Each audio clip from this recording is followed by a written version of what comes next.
Julio de 2014, Escocia. El buque de guerra más potente de la historia de la Marina Británica va a comenzar a surcar los mares. Si echamos un vistazo a los increíbles proyectos de ingeniería hechos por los británicos, nos daremos cuenta de que este es uno de los más complejos y exigentes. El portaaviones Queen Elizabeth está a la vanguardia de la ingeniería naval.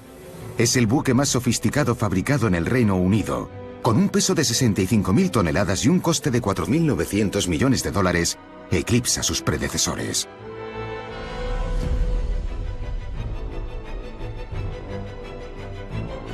Para el ingeniero Stuart Justice, esta gran pieza de ingeniería imposible supone un proyecto único. Cuando empecé, la escala ya me parecía impresionante. 280 metros de eslora y 4 hectáreas de territorio nacional de las que se puede hacer uso por todo el mundo.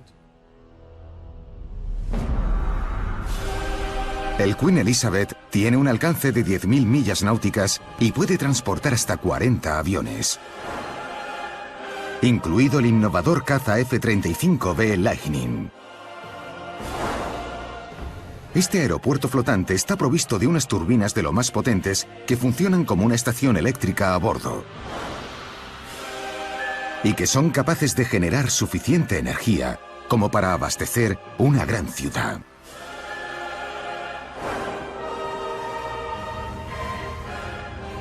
Desde este punto se puede ver la magnitud de este proyecto. La cubierta de vuelo del HMS Queen Elizabeth es impresionante.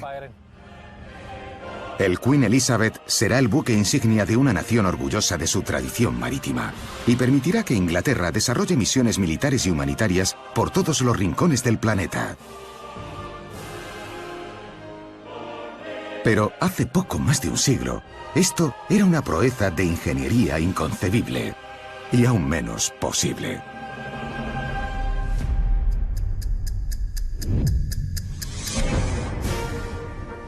Hace años, las hazañas de la Marina estaban bastante limitadas. Batallar en el mar, disparar a tierra desde el mar o transportar fuerzas invasoras. Pero a mitad del siglo XIX se empezó a combinar el uso del mar y el aire con globos aerostáticos.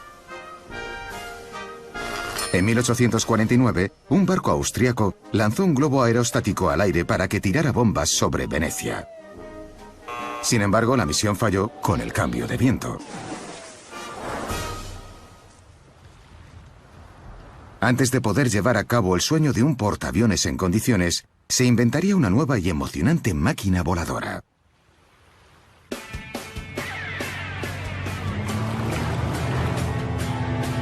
El hidroavión sería el catalizador de una revolución de la ingeniería naval.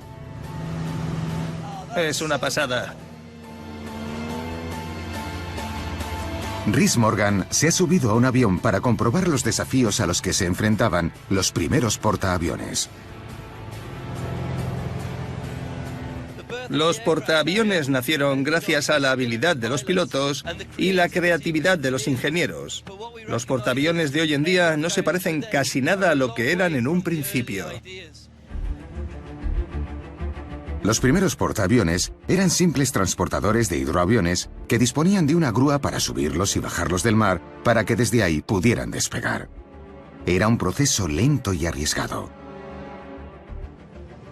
Los primeros hidroaviones eran muy frágiles, estaban hechos de madera y tela, y las condiciones de la mar complicaban mucho la labor de los pilotos. Despegar en el mar bravío tenía que ser complicadísimo. Solemos alabar la valentía de los pilotos, pero la verdad es que estaban bastante locos.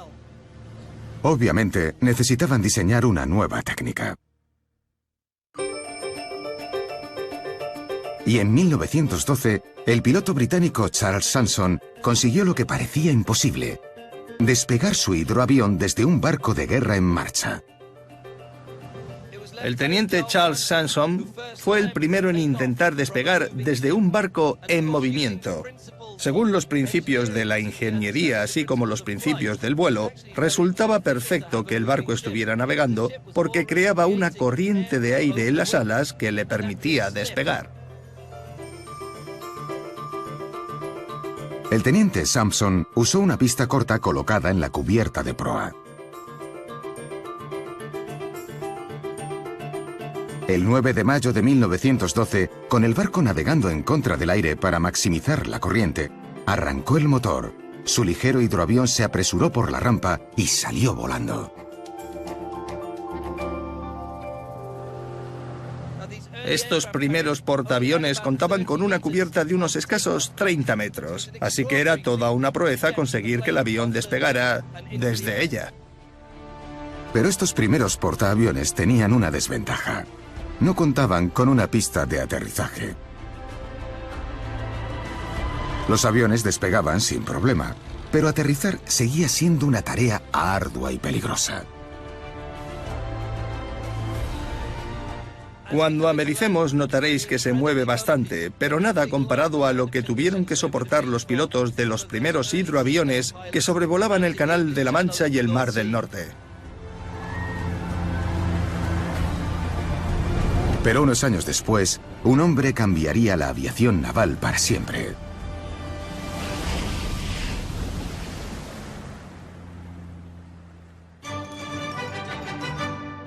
En 1918, el astillero William Beardmore construyó el HMS Argus, el primer portaaviones.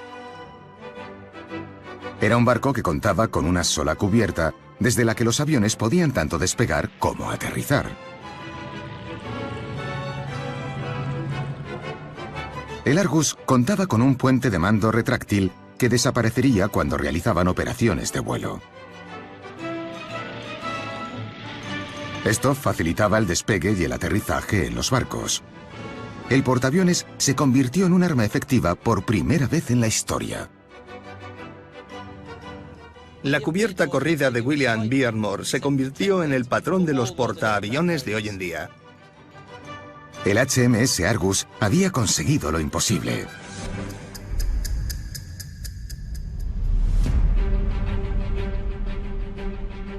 El nuevo portaaviones Queen Elizabeth le debe una al Argus de William Beardmore, aunque ha llevado el concepto hasta otro nivel. El Elizabeth es el doble de largo y el triple de ancho que el Argus. El portaaviones cuenta con una cubierta de vuelo inmensa. Caben 80 autobuses de 2 pisos. Cuenta con la inmensa superficie de 16.000 metros cuadrados, o lo que es lo mismo, 2 campos de fútbol. El HMS Queen Elizabeth y su navío gemelo, el HMS Prince of Wales, son los mayores barcos jamás construidos por la Armada. Pesan 65.000 toneladas, el triple que sus predecesores de la clase Invencible. Para conseguir que este Goliat flotara, los ingenieros tuvieron que hacer frente a otro gran problema. Nadie en el Reino Unido contaba con la capacidad para diseñar y construir un portaaviones así. Así que, ¿cómo conseguirían fabricar este monstruo de ingeniería imposible? La solución: 3 empresas se unirían para dar forma a este buque de vanguardia. Contarían con 6 astilleros y cientos de proveedores de toda Inglaterra. El Queen Elizabeth comenzó a fabricarse en el 2008 y requiere abundante mano de obra. En estos momentos, en Rosyth, trabajan unas 3.000 personas en el Queen Elizabeth y en toda Inglaterra contamos con 10.000 trabajadores. El método de construcción es único. Fabricantes de todo el país fabrican distintas secciones estancas, que luego se completan con cabinas, pasillos y tuberías. Aquí se preinstalan las piezas mecánicas clave, como por ejemplo los generadores diésel.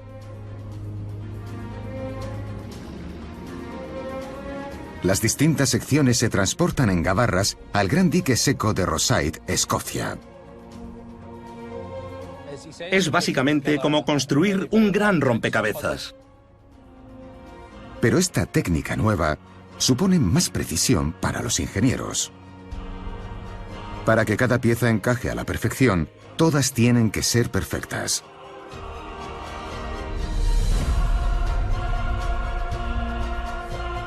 En junio de 2012 llegó el momento de la verdad.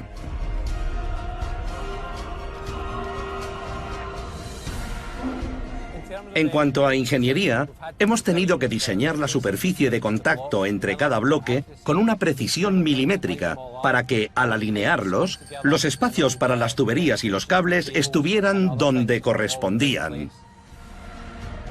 Nos preguntábamos, ¿habremos conseguido que todo encaje a la perfección?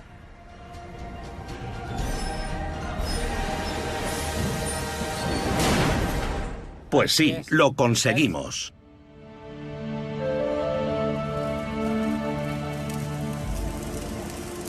Es la primera vez que un barco se fabrica por partes en distintos astilleros.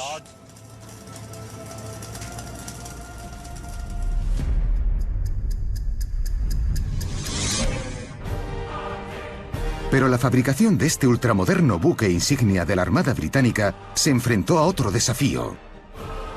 Y tuvieron que recurrir a inventos del pasado. Si chocaban contra algo, explotaban. Conducir esos barcos era como conducir una bomba.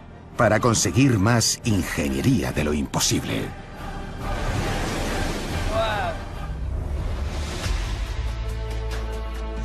El portaaviones Queen Elizabeth es un buque de guerra de nueva generación y el barco más grande de la historia naviera británica. Vuelve a colocar a la Royal Navy en la primera división de las armadas mundiales.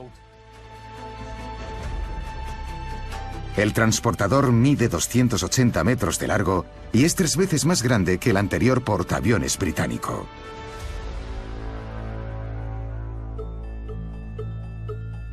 Pero al crear un barco de estas dimensiones, los ingenieros se han propuesto un desafío casi imposible. ¿Cómo darle la velocidad necesaria para que su flota de aviones pueda despegar? Este potente navío va a necesitar un motor monstruoso para conseguirlo. Aquí podéis ver la magnitud de estos motores. Todas las piezas del Queen Elizabeth son grandes, pero los motores son obras de ingeniería absolutamente inmensas. Y los diseñadores volvieron a mirar al pasado para ver cómo darle la suficiente potencia al coloso.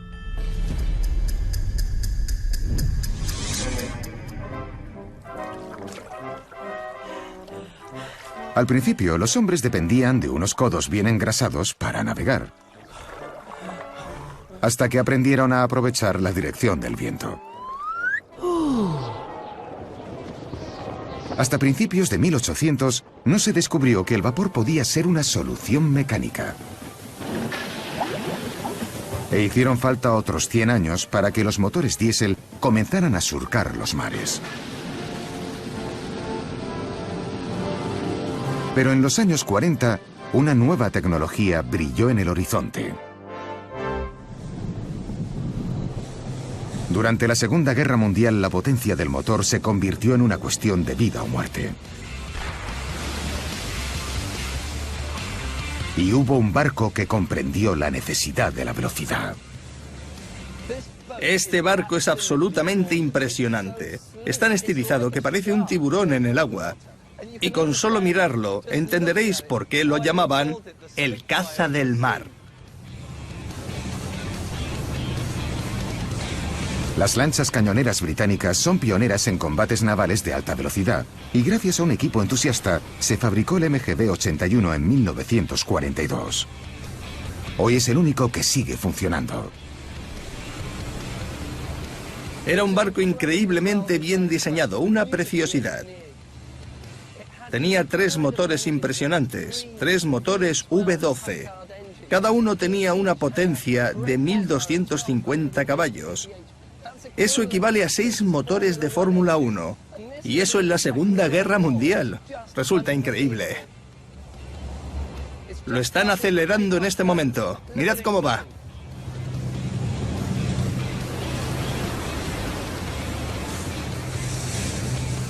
Estos barcos usaban un montón de combustible. Necesitaban 10 toneladas de combustible de alto octanaje, carburante de aviación. Si chocaban contra algo, explotaban. Pilotar estos barcos era como conducir una bomba. La razón por la que necesitaban estos motores inmensos era porque el barco estaba hecho de caoba, como los armarios de nuestras abuelas. El barco está al ralentí y aún nos cuesta coger el ritmo. ¡Hola! ¿Tenéis un barco precioso? Sí, pero estamos empapados. Necesitaban esos motores inmensos porque tenían que acercarse a los barcos, lanzar cargas de profundidad y largarse lo más rápido posible. A pesar de ir lleno de armamento pesado y combustible, el MGB-81 alcanzaba las 50 millas por hora. Vaya, mirad con qué facilidad atraviesa las olas. Pero a pesar de su velocidad, en 1947 le superó otra lancha cañonera a motor. Las lanchas surcan las aguas desde el estrecho de Solent hacia mar abierto. La lancha cañonera a motor 2009 supuso una revolución en alta mar al usar un sistema de propulsión inigualable: la turbina de gas. El funcionamiento de la turbina de gas consta de varias fases. Primero, succiona el aire por los ventiladores delanteros y luego una serie de compresores lo oprime, haciendo que aumente la presión. Después, se mezcla el aire con carburante altamente explosivo y se combustiona la mezcla de aire y combustible. Esa explosión genera unos gases muy calientes que salen de las turbinas girando las hojas. Las hojas accionan el eje conectado a la hélice. El MGB 2009 fue el primer buque militar del mundo que contaba con este sistema. Esta innovación fue una gran noticia. El MGB 2009 cuenta con 3 motores, mide 34 metros y tiene una turbina de compresión que le permite desarrollar y mantener una potencia mayor que la de cualquier otro barco de igual tamaño. La lancha cañonera 2009 era una pieza de ingeniería imposible que hoy es de lo más corriente. Desde los buques militares hasta los cruceros, todos utilizan hoy la potencia de una turbina de gas.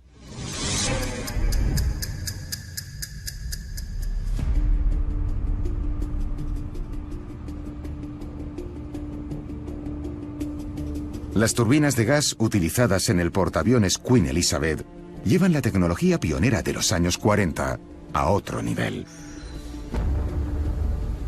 Estamos en el segundo piso de la cubierta, donde está la turbina de gas. La turbina de gas es eso alargado que veis, y que ocupa 2 pisos del portaaviones. La inmensidad del sistema convierte la simple instalación en una proeza de ingeniería. Debido a su tamaño, tenemos que instalar parte de la turbina de gas en el piso inferior y la otra parte en el superior.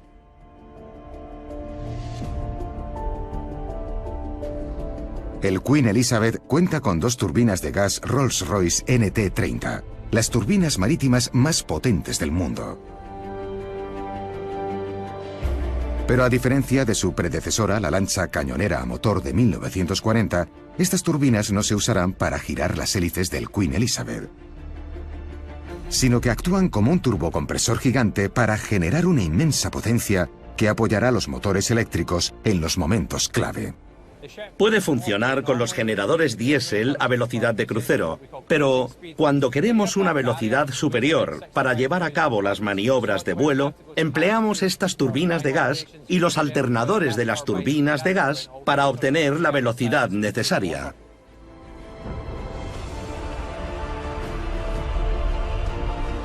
Y combinadas con los 4 generadores diésel, las turbinas de gas tienen otro trabajo vital.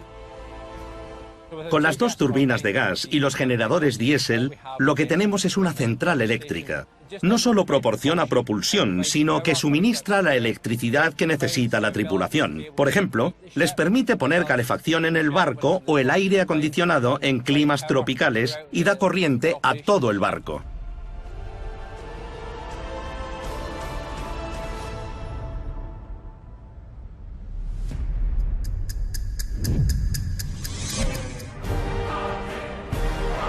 Pero en un portaaviones del siglo XXI, el barco es solo la mitad de la historia. Me encanta este avión. Los diseñadores del Queen Elizabeth tendrán que recurrir a los grandes innovadores aéreos para volver a lograr que lo imposible sea posible. El portaaviones Queen Elizabeth es el mayor buque de guerra jamás fabricado en Inglaterra. Tiene el mismo largo que el Parlamento de Londres y la altura de las cataratas del Niágara. Pero fabricar el portaaviones más moderno no es solo hacer un barco. Los aviones que transporta son también parte del paquete. Ambas máquinas se desarrollan a la vez para crear una asombrosa obra de ingeniería.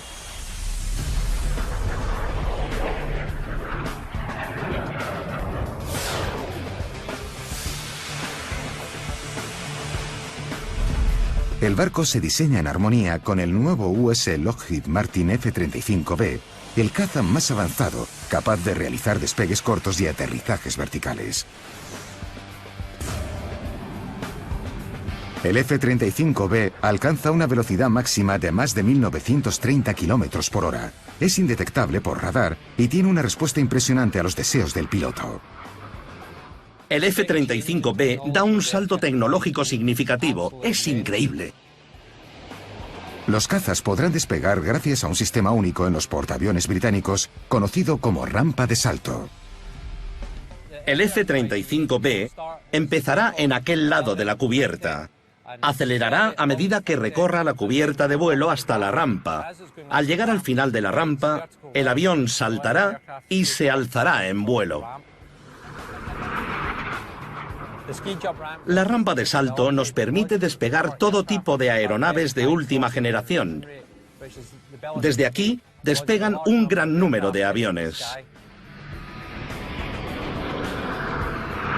El F-35B de última generación y el diseño de vanguardia del portaaviones convierten al Queen Elizabeth en un rival inigualable. Pero sin los pioneros del pasado, esta fusión hubiera sido imposible.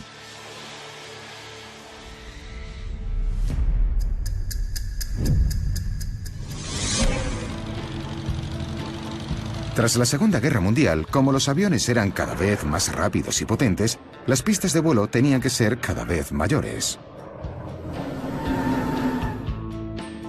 Pero obviamente, las cubiertas de vuelo tienen ciertas limitaciones. Los cepelines podían despegar desde una pequeña cubierta, pero eran demasiado lentos para utilizarlos militarmente.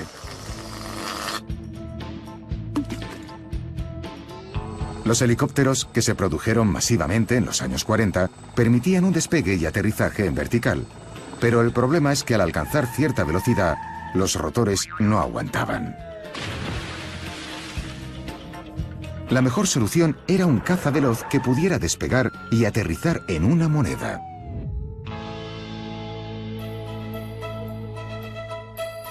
Algunos de los primeros experimentos se encontraban a medio camino entre los helicópteros y los aviones. Los americanos diseñaron el Convair Pogo, un avión de hélice diseñado para despegar y aterrizar sobre su cola.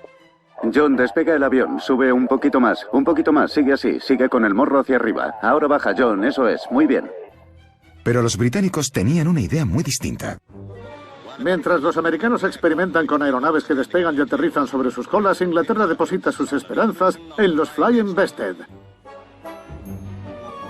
El Bested era el apodo que le dio el gran ingeniero Alan Griffith, responsable del desarrollo de la TMR. Alzó el vuelo en 1954, causando gran sensación. El fabuloso Flying Bested. Los rumores de esta nueva máquina voladora llegaron hace unos 5 meses a nuestros oídos. Diseñada para realizar despegues en vertical, cuenta con 2 motores a reacción. Las toberas descargan hacia abajo para que así experimente un empuje ascendente. El revolucionario experimento de Alan Griffith serviría de inspiración para el desarrollo en los años 60 de una aeronave que supondría el triunfo de la ingeniería. El Harrier Jump Jet.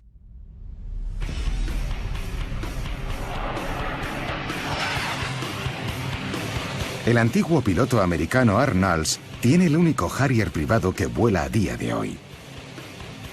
El Harrier fue toda una revolución porque fue el primer avión capaz de realizar despegues y aterrizajes cortos y verticales mediante empuje vectorial, también conocido por las siglas VSTOL. Me encanta este avión. El amor de Art por los Harrier ha durado 35 años, desde el momento en el que se subió a uno de principiante. Lo puse a plena potencia y me quedé pegado al asiento. La aceleración era increíble. Sobrevolé la zona y después de aterrizar pensé, este avión hace de todo. ¿Cuándo empiezo? Las posibilidades únicas del Harrier se deben a su diseño rompedor. El avión cuenta con un motor a reacción con 2 entradas de admisión a cada lado de la cabina. Su increíble capacidad de maniobra se debe a las 4 toberas orientables que hay en el fuselaje, con las que se puede controlar el empuje y permitir que la aeronave despegue y aterrice verticalmente, e incluso vuele hacia atrás. Las propiedades del Harrier desafían a la gravedad de tal manera que permiten el vuelo de una forma que hasta ahora era impensable. Como los Harrier podían operar desde pequeños portaaeronaves, se conseguían multiplicar las fuerzas. Un Harrier podía despegar desde la cubierta delantera de un barco y los helicópteros desde la trasera, como si de 2 pistas distintas se tratara.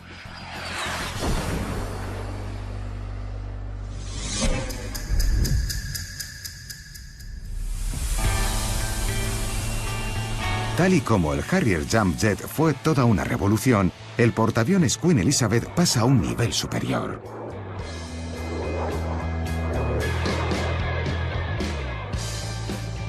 Para contar con las condiciones perfectas para el F-35B, los ingenieros han tenido que usar una tecnología futurista. Los pilotos han estado realizando pruebas de vuelo en un simulador avanzado para perfeccionar tanto el avión como el barco mientras lo iban construyendo.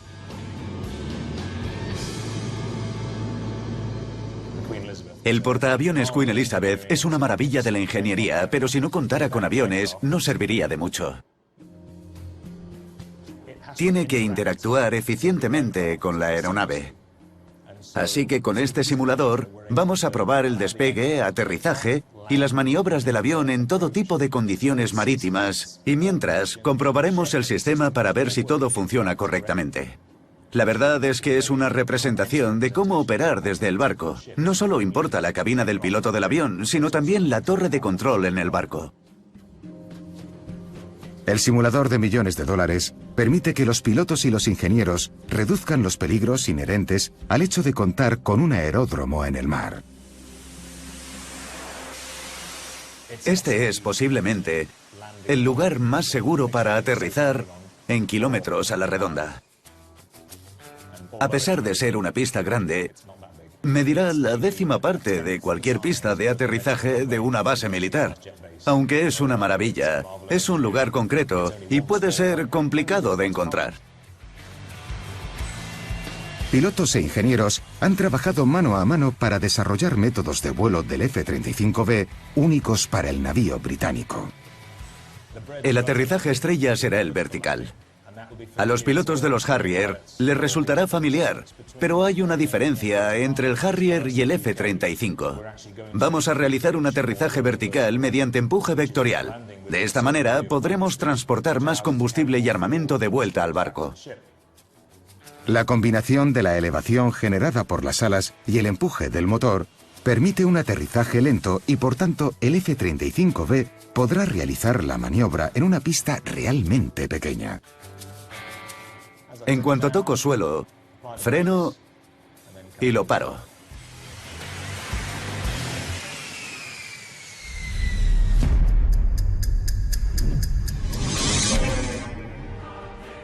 Tanto las innovaciones tecnológicas como el ensamblaje del Queen Elizabeth son una proeza de ingeniería.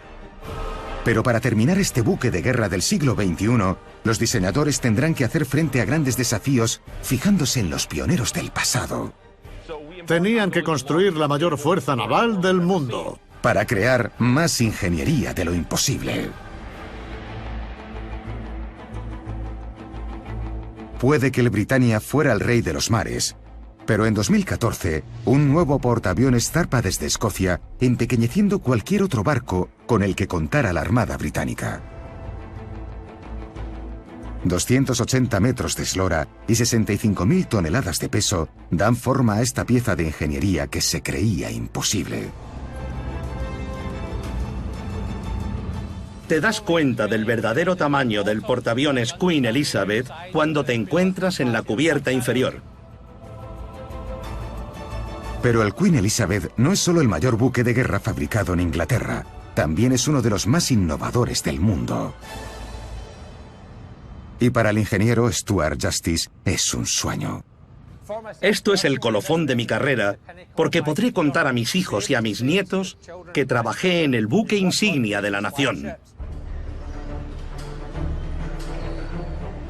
Incluso bajo la gran cubierta de vuelo se comprueba que la escala de la construcción es inmensa.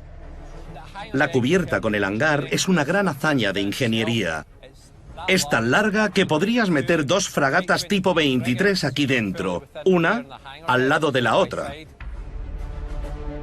Con 155 metros de largo por 33 de ancho, en el hangar podrían caber 2 barcos, pero tiene las proporciones perfectas para su verdadera misión: almacenar las aeronaves, tanto aviones de combate como helicópteros. Pero el inmenso espacio de almacenamiento del Queen Elizabeth presenta otro reto aparentemente imposible.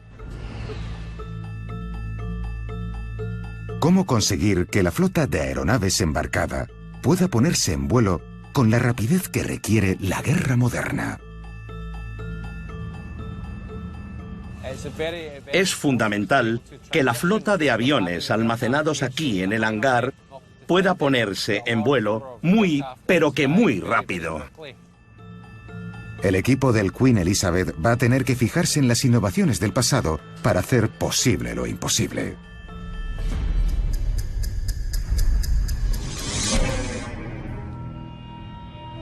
Aunque los ingleses fueron pioneros en cuanto a las portaaeronaves, los americanos dieron en el clavo, convirtieron los portaaviones en los nuevos reyes del mar.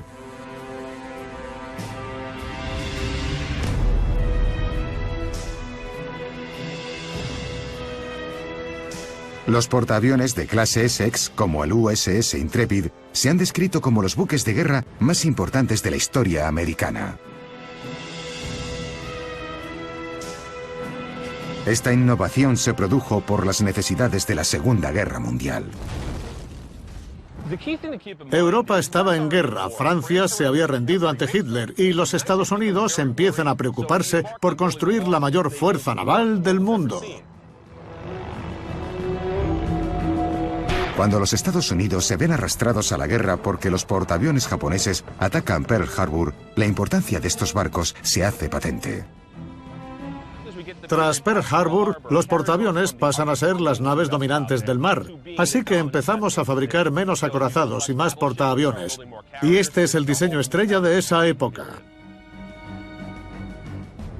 Este portaaviones aprovechó las lecciones aprendidas de los primeros barcos y de los otros portaaviones de gran tamaño.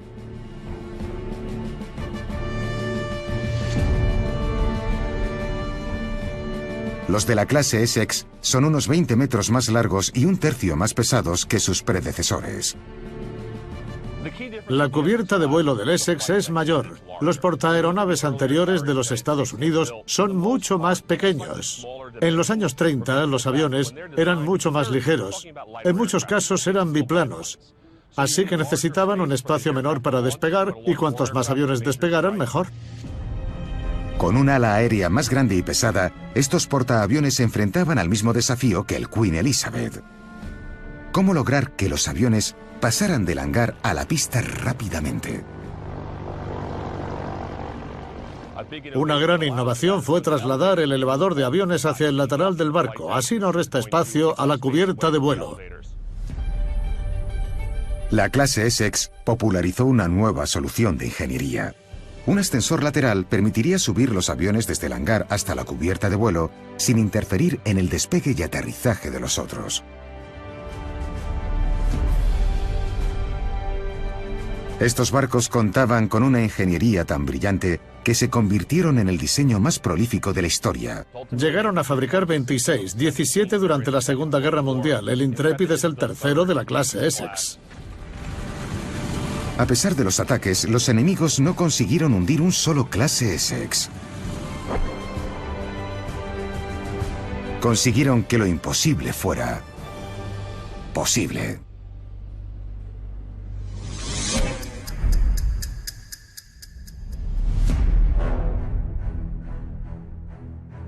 Los ingenieros del portaaviones Queen Elizabeth han utilizado el mismo concepto del ascensor lateral y lo han colocado en el buque de guerra más grande de la Royal Navy. Estos ascensores son muy resistentes. Pueden transportar a toda la tripulación, a unas 1.600 personas, desde el hangar hasta la cubierta de vuelos. Pero la fuerza de elevación sería imposible sin otro de los genios de la historia de la ingeniería.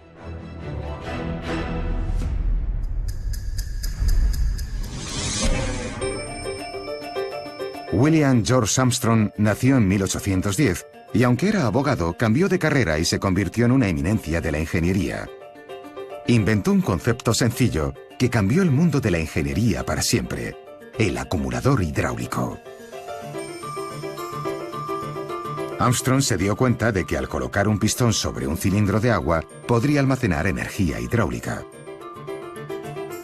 Cuando se necesitara, por ejemplo, para levantar un puente, podrían utilizarla de manera controlada. Su invento serviría para uno de los monumentos más emblemáticos de la historia, el puente de la Torre de Londres. Almacenarían la energía hidráulica y harían uso de ella para levantar el puente cuando pasaran los barcos.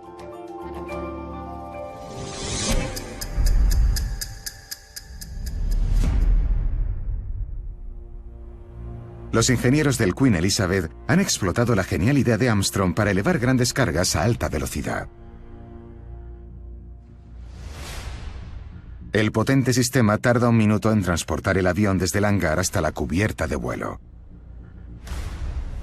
Las cadenas que suben y bajan el ascensor de aviones funcionan hidráulicamente. Aquí tenemos todo un sistema de tuberías que permiten controlar la subida y bajada de aviones. Esto hubiera sido imposible sin el acumulador hidráulico de Armstrong. Desde aquí podemos ver el ascensor delantero del avión, el cual se encuentra en el nivel del hangar.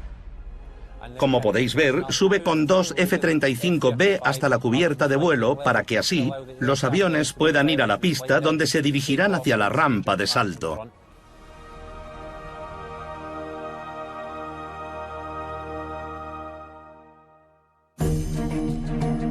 Puede que se inspirara en ingeniería del pasado, pero el Queen Elizabeth también cuenta con elementos jamás vistos. Hasta el momento, los portaaviones seguían un patrón similar: una cubierta de vuelo amplia y una única superestructura tipo isla. Pero el Queen Elizabeth va mucho más allá.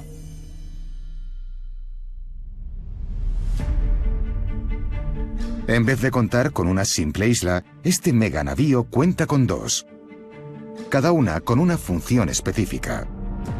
La de proa será el centro de operaciones del barco, y la de popa se encargará de todo lo relativo a los aviones.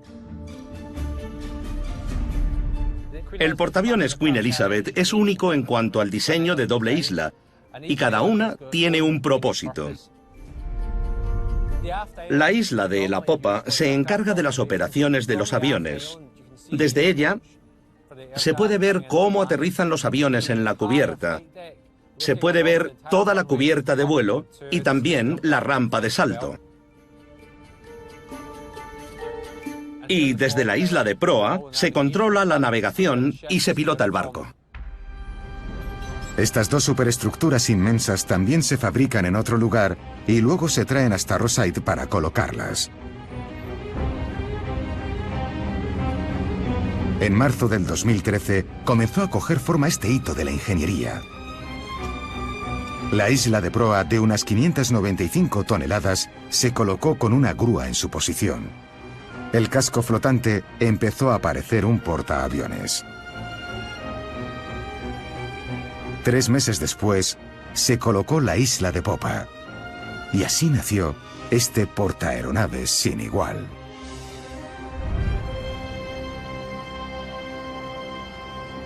Es el primer portaaeronaves con esta estructura. Lo de las 2 islas es una innovación británica.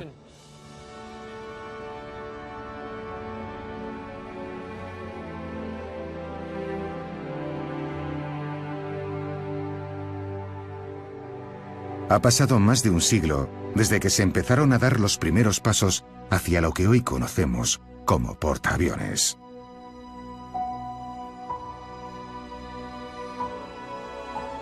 Hoy, basándose en las innovaciones del pasado, adaptándolas, mejorándolas y realizando unas innovaciones de vanguardia, los ingenieros, diseñadores y cada una de las 10.000 personas que han trabajado en el Queen Elizabeth han conseguido que lo imposible sea posible.